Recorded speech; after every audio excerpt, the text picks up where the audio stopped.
ሄይ ጋይስ እንዴት ናችሁ? ዛሬ እስቲ የታጥቦ የገባ ልብስ እያጣጠፍን ከመጽሐፍ ቅዱስ ክፍል የዮሐንስ ወንጌል ምዕራፍ 8ን ላንብብላችሁ። ስለ አመንዝራይቱ ሴት ፍርድ። ጌታችን ኢየሱስም ወደ ደብረ ዘይት ሄደ። በጠዋትም ገስግሶ ዳግመኛ ወደ ቤተ መቅደስ ገባ። ሕዝቡም ሁሉ ወደ እርሱ ተሰበሰቡ። እርሱም ተቀምጦ ያስተምራቸው ጀመር። ጻፎችና ፈሪሳውያንም በዝሙት የተያዘች ሴት ወደ እርሱ አምጥተው በመካከል አቆሟት። እንዲህም አሉት፣ መምህር ሆይ እቺን ሴት ስታመነዝር አግኝተን ያዝናት። እንደዚችም ያለችው በድንጋይ እንድትደበደብ ሙሴ በኦሪት አዘዘን። እንግዲህ አንተ ስለ እርሷ ምን ትላለህ?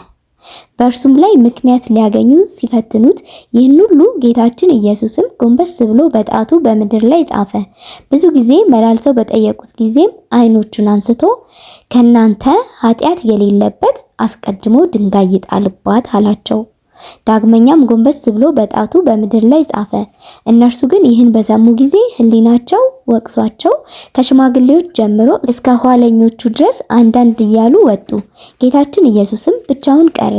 ሴትዮይቱም በመካከል ቆማ ነበር። ጌታችን ኢየሱስም ቀና ብሎ ወደ እርሷ ተመለከተና እንዲህ አላት፣ አንቺ ሴት የሚከሱሽ ወዴት አሉ? እርሷም ጌታ ሆይ የማየው የለም ብላ መለሰችለት።